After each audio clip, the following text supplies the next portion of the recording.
Hi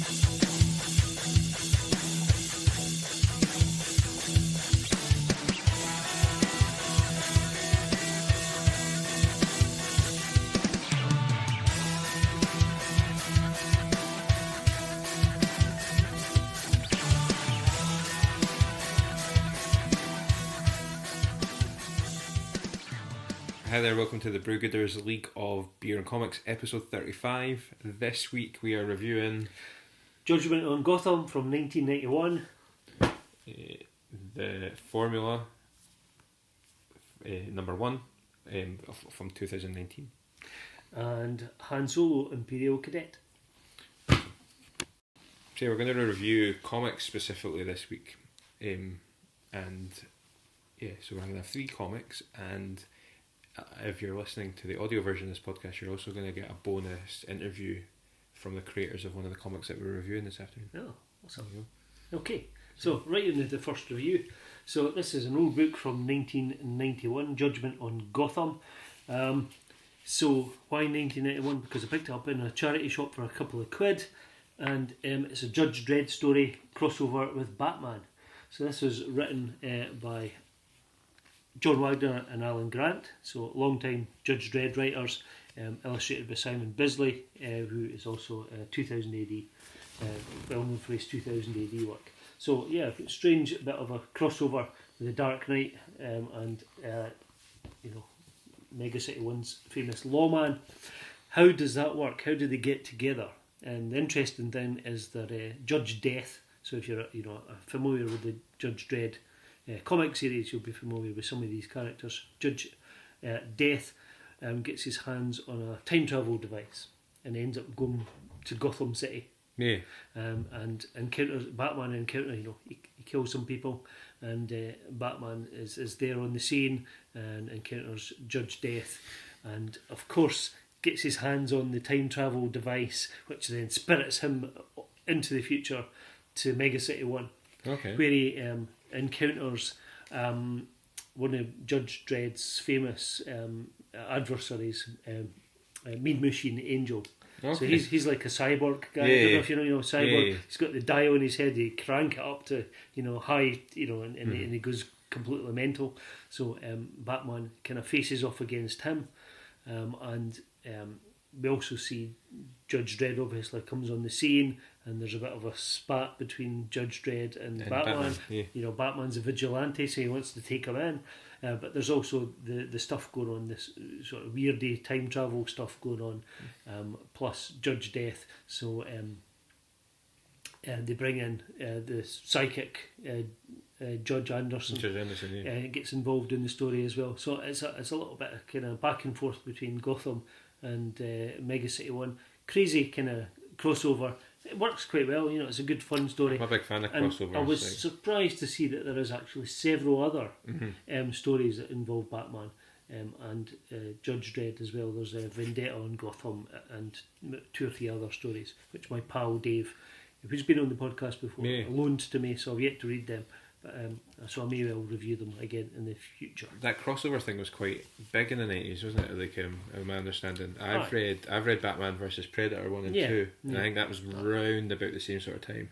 So Batman versus Alien, not is sure that exists, but then obviously Alien versus Predator, and Judge Dredd has fought the aliens, I'm sure, at some point as well. I think so, yeah.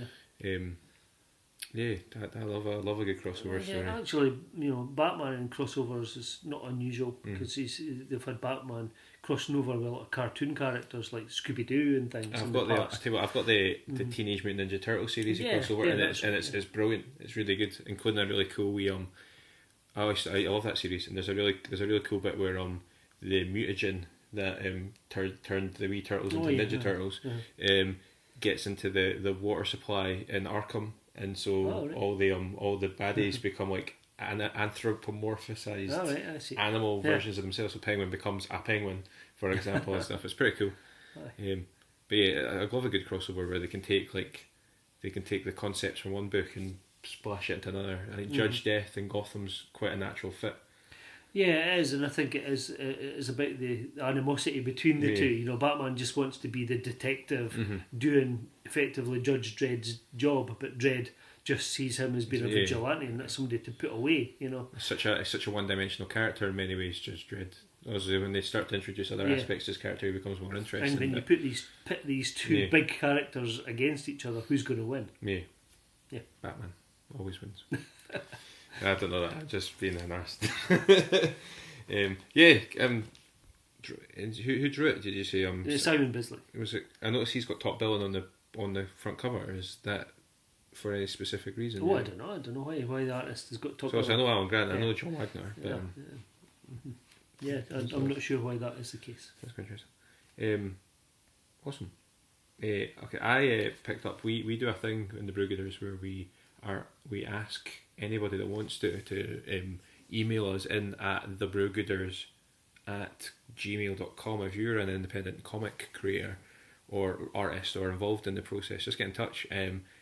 We'll happily try and fit a review of your work into our podcast. Obviously, we're inundated at the moment, which is amazing because we've got a huge folder full of PDFs at the moment to work our way through. And we've seen some really awesome stuff. Oh God, yeah. And this week's no different. I have been reading The Formula #1. Quite a long creative team. Let me see if I can find the list. But I met written by Alan and Elijah Johnson, who I spoke to yesterday. Really nice lads, from Hollywood, just outside Hollywood, North Hollywood, which is quite exciting. But I will make sure in the video and in the show notes I have the entire creative team written down because but yes, so it's set in the Hollywood LA area in about nowish. The first wee part of the story is kind of setting the scene for two brothers and how they have grown up to be who they are. So when they were really young, their dad, who was a bit of a hero firefighter, died in quite a horrendous quite a horrendous way, trying to do his duty. So killed in the line of duty, and this is kind of shaken the boys. It's kind of formed a large part of who they are as kids and how they develop as young men. There's like a mum's still around, and she's obviously a single mum working really hard to try and support a young family under quite challenging circumstances. So they've now grown into men who want to combat, become vigilantes essentially. There's a bit of a kick-ass vibe to it where they want to try and save the day and aren't very good at it. Around about the time that they've started to go on the street and basically get their arses handed to them, a designer drug has entered the streets, which gives the user, among other side effects, certain superpowers or almost like a. I'm trying to remember. I'm sure there was an X-Men story I read before, where obviously there's one of the recurring stories in X-Men is the ability to turn your mutant gene off and on and stuff like that. I'm sure I read a series where there is like some thing that's allowing people to become mutants or to develop superpowers for a series of time. It reminded me of that. But this has become a total thing. People are taking this drug to see what happens to them. Obviously, people with ill intentions are taking the drug in order to further their ability to. And so these boys have decided they're going to try and combat this. It becomes personal again. Just a really interesting story. It was very much an origin story, set in the scene story, which you'd expect from the issue 1 of any series. The boys have done alongside the creative team. I feel really bad for saying it, but Mr. Espinosa, who's their writing partner, they worked very clearly as a team, and we talk about this quite a lot in the interview. They're a 3-person creative team, which is quite interesting. As I know that you write on your own, and when I've written stuff, I write on my own, so it's quite the dynamics of working as a team, a writing team, are interesting. Wagner and Gotham, you always have Wagner and Grant a lot of the time working together. And it's interesting to listen to them about how they kind of work together, which involves lots of not writing, and just chewing the fat. And I think that's really that fascinated me quite a bit. And I say the same with like the other interviews I've done for this podcast. It's been people working on their own. But this was interesting because this was a 3-person writing team. Yeah. So stay tuned in the audio if you want to hear about that. It was really cool. Art was stunning. I want to apologise because I think it is Espinosa that does the art. I think the what I've seen about the artwork looks really good. For an independent comic, it's good quality stuff. Some really, really nice, like, large splash panels. I'll put examples on up on this because the screen's not very good. And but yeah, I really enjoyed it. I'm really looking forward to it. The one thing that I did talk about this with the boys very briefly. I think it started off during the writing process as quite a comedic piece of work. And I think they've had to make, from my understanding, they've had to make relative creative changes that have turned it into a darker piece than originally intended. Wow. I feel that a wee bit.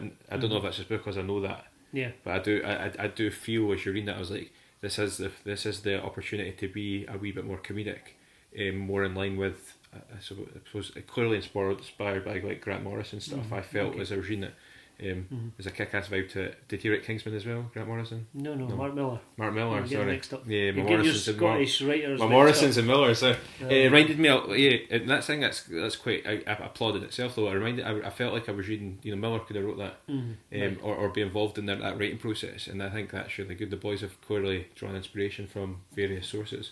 I did really enjoy it. I'm looking forward to trying to grab a copy of issue 2.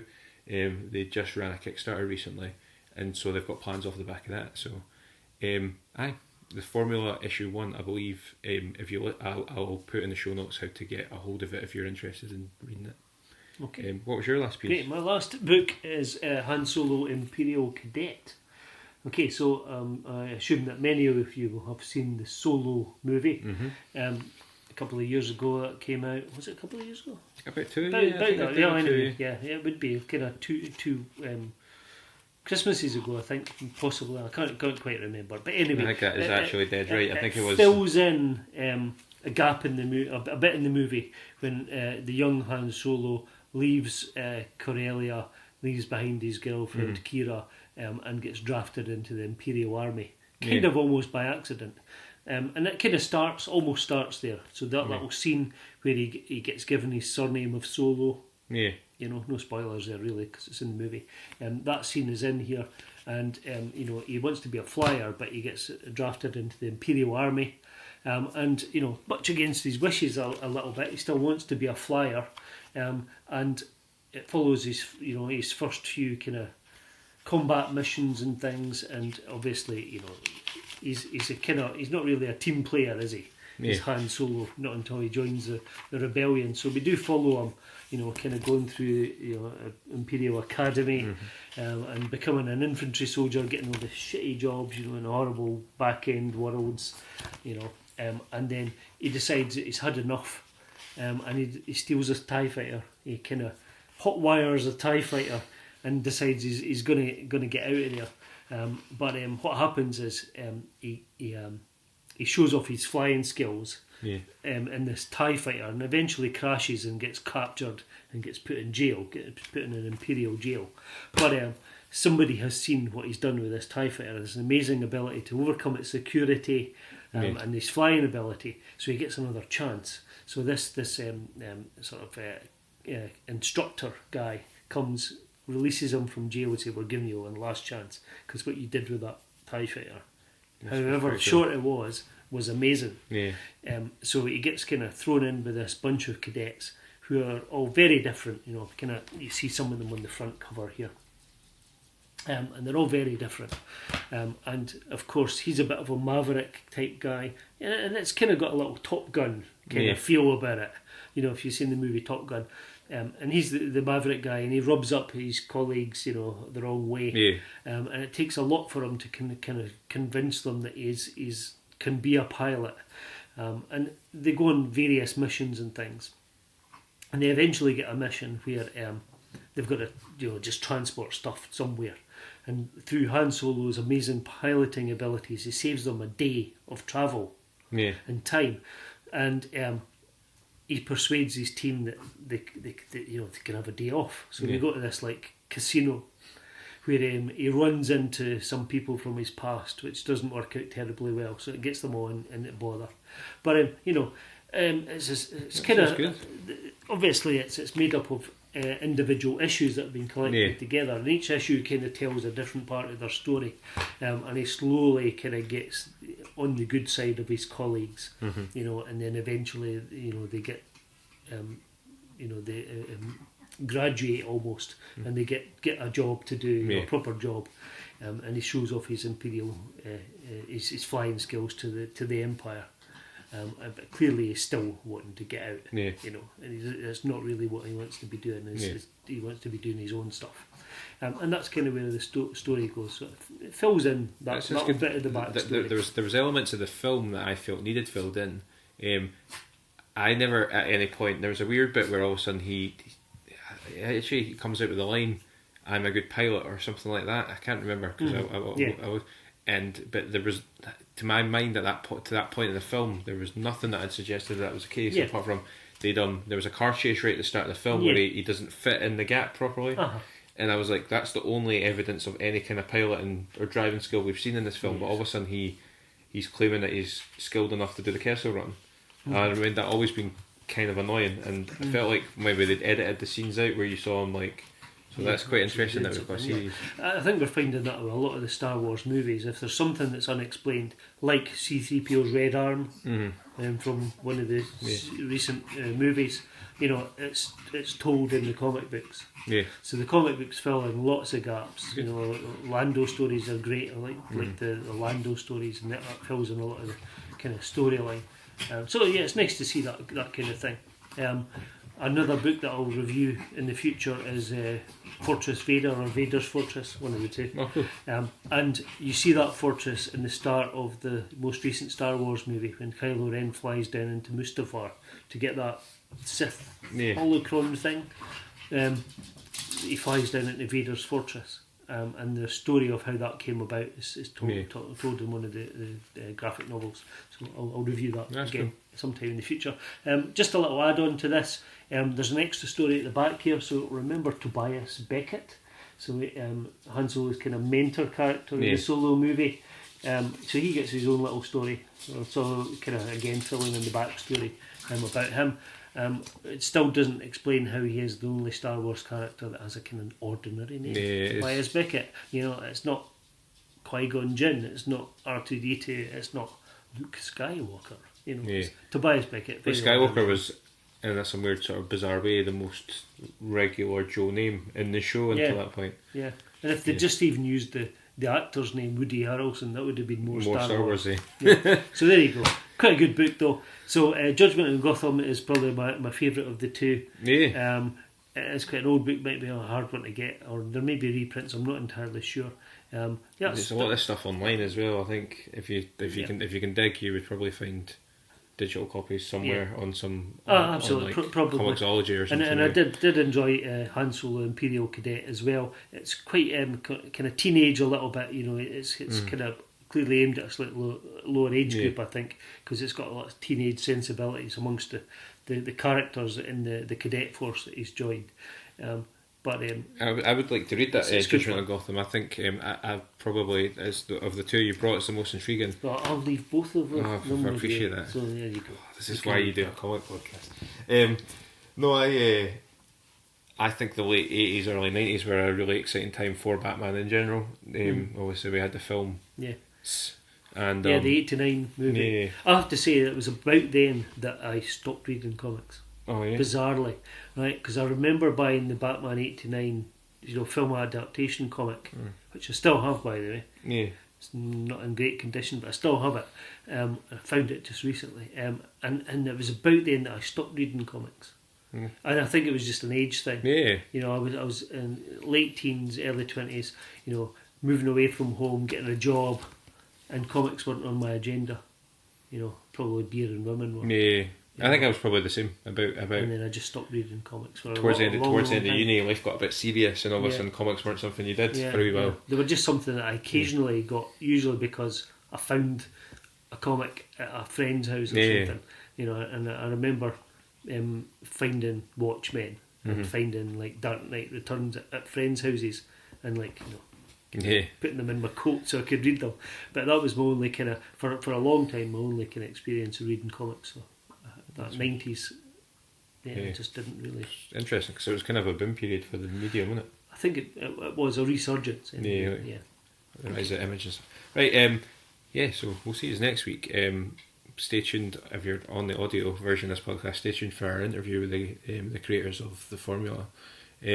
Next week, do you know what you're doing next week? No, I might do the Fortress Vader. I think I'm going to do.